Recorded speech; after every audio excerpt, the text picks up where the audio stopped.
जय हिंद दोस्तों। स्वागत है आप सभी का अपने YouTube channel steno with Wasim में। दोस्तों, आप मेरे Telegram group steno with Wasim search करके भी जुड़ सकते हैं। चलिए आज साथियों बात करते हैं UP triple S C PET के बारे में। तो काफ़ी दोस्तों के एसएमएस आ रहे थे कि सर इसका सिलेबस वगैरह क्या होता है, इसमें क्या क्या करना होता है। तो देखिए, इसमें पेपर जो होता है आपका 100 नंबर का पेपर होता है। ठीक, 100 नंबर का पेपर होता है जिसमें आपको 5 नंबर का भारतीय इतिहास यानी कि इंडियन हिस्ट्री के 5 क्वेश्चन आएंगे। इसमें टॉपिक आपको दिख स्क्रीन पर दिख रहे हैं। सिंधु घाटी सभ्यता, वैदिक संस्कृति, गौतम बौद्ध धर्म, गौतम बुद्ध और जैन धर्म, मौर्य वंश, गुप्त वंश, हर्षवर्धन, राजपूत काल, सल्तनत काल, मुगल साम्राज्य, मराठा, ब्रिटिश राज और ब्रिटिश राज का सामाजिक आर्थिक प्रभाव। तो ये 5 नंबर का पोर्शन आता है ये इंडियन हिस्ट्री का। उसके बाद में आता है भारतीय राष्ट्रीय आंदोलन यानी इंडियन नेशनल मूवमेंट। तो इससे रिलेटेड 5 क्वेश्चन आपको यहाँ से देखने के लिए मिलेंगे। आप स्क्रीन पर टॉपिक देख सकते हैं। इन्हीं टॉपिक को आपको कवर करना है। पैट में जो है, जो टॉपिक स्क्रीन पर दिए गए हैं, तो आपको यही टॉपिक पढ़ने, इन्हीं टॉपिक से क्वेश्चन पूछे जाता है। फिर तीसरे नंबर पर आता है भूगोल। तो इससे भी 5 क्वेश्चन पूछे जाते हैं। तो आपको ये भूगोल के जो टॉपिक है, भारत एवं विश्व का भौतिक भूगोल, नदियां से आता, भूजल से आता, पर्वत, पहाड़ी, मरुस्थल, वन, खनिज संसाधन, जलवायु, ये सारे 5 क्वेश्चन इससे आते हैं। ठीक, और उसके बाद में 5 क्वेश्चन जो आएंगे आपके भारतीय अर्थव्यवस्था से आएंगे यानी इंडियन इकोनॉमी से आएंगे। तो स्क्रीन पर देख रहे होंगे आप सभी टॉपिक लिखे हुए हैं। इन्हीं टॉपिक को आपको एक अपनी कॉपी पे नोट करना है या फिर सरकारी रिजल्ट पे से साइट से आप सिलेबस डाउनलोड करके आप उसके अकॉर्डिंग भी तैयारी कर सकते हैं। ठीक, उसके बाद में 5 नंबर पर आता भारतीय संविधान एवं लोक प्रशासन। यहाँ से भी आपको 5 क्वेश्चन मिलेंगे। Indian constitution and public administration. तो 5 क्वेश्चन यहाँ से आएंगे भारतीय संविधान से। ठीक, जिला प्रशासन है, स्थानीय निकाय तथा पंचायती राज संस्थाएं। उसके बाद में 5 क्वेश्चन आपका सामान्य विज्ञान यानी जनरल साइंस से आएंगे। इसमें आपको भौतिक विज्ञान भी पढ़ना पड़ेगा, रसायन विज्ञान भी पढ़ना पड़ेगा और जीव विज्ञान भी आपको पढ़ना पड़ेगा। ठीक, फिर आता है प्रारंभिक अंक गणित। तो फिर 5 क्वेश्चन आपको यहीं से आएंगे। एलिमेंट्री अर्थमेटिक, पूर्ण संख्या, प्रतिशतता, साधारण अंक गणितीय समीकरण, वर्ग एवं वर्गमूल, घातांक एवं घात, औसत। फिर अगला 8 नंबर पर आता है 5 क्वेश्चन आएंगे आपके हिंदी से, सामान्य हिंदी से। इसमें आपसे संधि भी पूछा जा सकता है, विलोम, वाक्यांश के लिए एक शब्द, लिंग, समश्रुत भिन्नार्थक शब्द, मुहावरे, लोकोक्तियां भी आती हैं, सामान्य अशुद्धियां, लेखक और रचनाएं भी यहाँ से पूछी जाएंगी आपसे। ठीक, उसके बाद में 5 क्वेश्चन आपको जनरल इंग्लिश से देखने के लिए मिलेंगे। अंग्रेजी व्याकरण या अपठित गद्यांश पर आधारित प्रश्न, यहाँ से भी आपको 5 क्वेश्चन देखने के लिए मिलेंगे।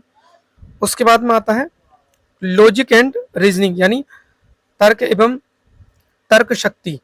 तो ये रीजनिंग के ये जो चैप्टर दे रखे हैं, बृहत एवं लघु, क्रम एवं रैंकिंग, संबंध, समूह से भिन्न को अलग करना, कैलेंडर, घड़ी, कारण और प्रभाव, कोडिंग डिकोडिंग, संख्या तथा अक्षर।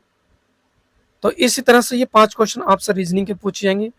फिर 5 क्वेश्चन आपके समायिकी से आएंगे, करंट अफेयर्स के 10 क्वेश्चन, सॉरी 5 क्वेश्चन बोल रहा हूँ, 10 क्वेश्चन आएंगे भारतीय एवं वैश्विक के बारे में। ठीक, उसके बाद में 10 क्वेश्चन आपको जो इंडियन मैप वगैरह से क्वेश्चन आते हैं, जैसे सामान्य जागरूकता, जनरल अवेयरनेस यानी भारत के पड़ोसी देश, देश, राजधानी एवं मुद्रा, भारत के राज्य तथा केंद्र शासित प्रदेश, भारतीय संसद, राज्यसभा, लोकसभा और विधानसभा, विधान परिषद, राष्ट्रीय एवं अंतर्राष्ट्रीय दिवस, विश्व संगठन एवं उनके मुख्यालय।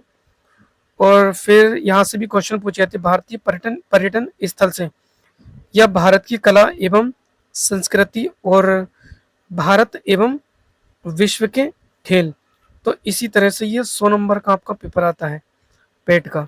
और जहाँ तक उम्मीद है, संभावना है, सितंबर से अक्टूबर के बीच एग्ज़ाम डेट आपकी लग सकती है। उम्मीद पूरी है कि सितंबर से अक्टूबर के बीच आपका एग्ज़ाम होने की पूरी संभावना है।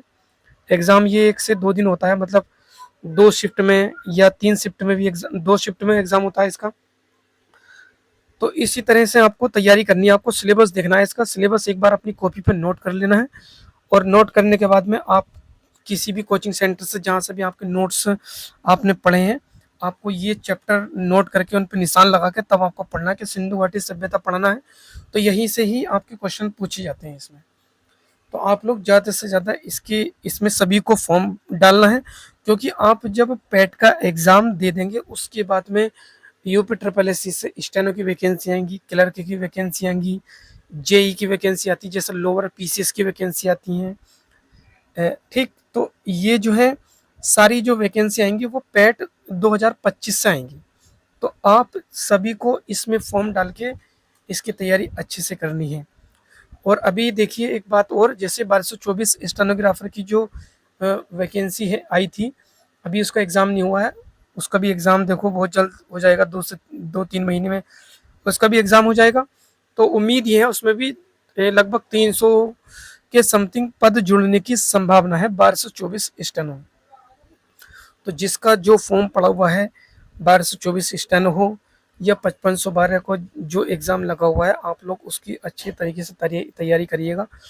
देखिए आप लोग कंप्यूटर और यूपीजीएस पे जितना ज़्यादा फोकस करेंगे ना, तो मेरे हिसाब से आपका इतना ही ज़्यादा फ़ायदा, क्योंकि देखिए आप लोग हिंदी और रीजनिंग सभी कर लेंगे, लेकिन जो कंप्यूटर और यूपीजीएस में अच्छे मार्क्स लेकर आएगा, तो भाई वो तो प्लस पॉइंट है उसके लिए।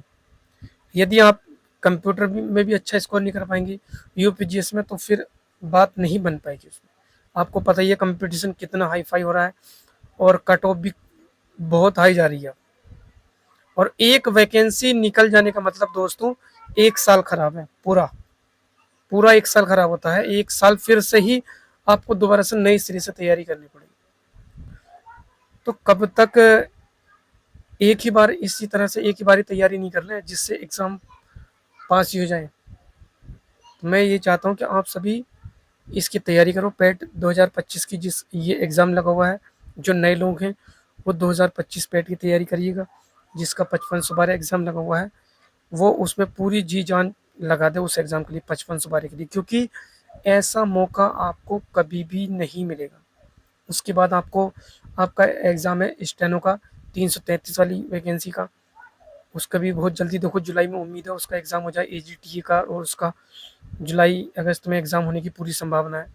तो उसका आप जब यूपी ट्रिपल एस सी 5512 की तैयारी करोगे, स्टेनो क्लर्क वाली की 5512 की तैयारी करेंगे आप, तो स्टेनो की तैयारी आपकी खुद ही ऑटोमेटिक होती रहेगी दोस्तों। तो जिसका जो एग्ज़ाम लगा हुआ है, जैसे मान लीजिए अब यूपी एस आई स्टेनो का एग्ज़ाम लगा हुआ है एएसआई वाला, अभी उसकी डेट नहीं है, तो उसकी भी डेट आ जाएगी, बहुत जल्द आने की संभावना है उसकी भी। देखिए एग्ज़ाम मैं आपको बता देता हूँ, ये आपका स्टार्ट एग्ज़ाम आपके चल ही रहे हैं। जैसे 5512 से शुरुआत मान लीजिए आप, एग्ज़ाम हो जाएगा उसका भी, फिर यूपी ट्रिपल एस सी 333 का एग्ज़ाम है आपका, 1224 का एग्ज़ाम है, और जो क्लर्क वाली जो वैकेंसी आई थी 3200 कुछ वैकेंसी आई थी, तो आपका वो भी एग्ज़ाम है। प्लस आपका देखो अभी 8-10 दिन के अंदर अंदर या इसी महीने में एपीएस पीएस की वैकेंसी 200 प्लस में आने की संभावना है। तो जो लोग कहीं मौका चूके हैं तो उसमें लगो आप एपीएस और पीएस में। अब उसके लिए आपको क्या करना रहेगा, अभी पहली बात तो देखो उसका नोटिफिकेशन आने दो, क्योंकि पहले उसमें ऐसा होता था वो लोग आयोग से ही शॉर्ट हैंड मिलती थी 250 शब्दों की, तो उन शब्दों को आपको हिंदी में ट्रांसक्राइब करना, फिर उसके बाद में आपका मैटर बोला जाएगा।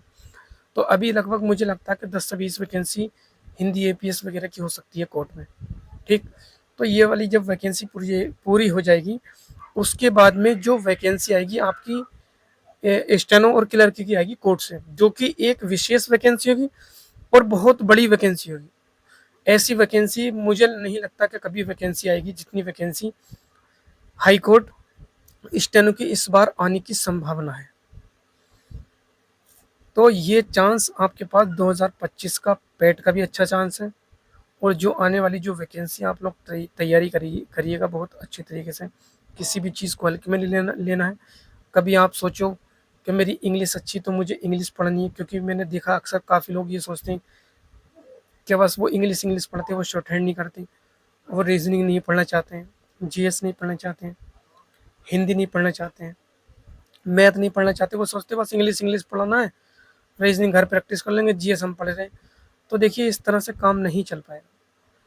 जब तक आप सब सारे सब्जेक्ट अच्छे तरीके से कवर नहीं करेंगे, सही मार्क्स से नहीं आएंगे, तो ऐसे बात नहीं बन पाएगी। तो जो लोग भी तैयारी कर रहे हैं वो अभी से लग जाइए इसमें पेट में, क्योंकि पेट बहुत कम समय देगा इस बार। आपके पास ज़्यादा समय नहीं है।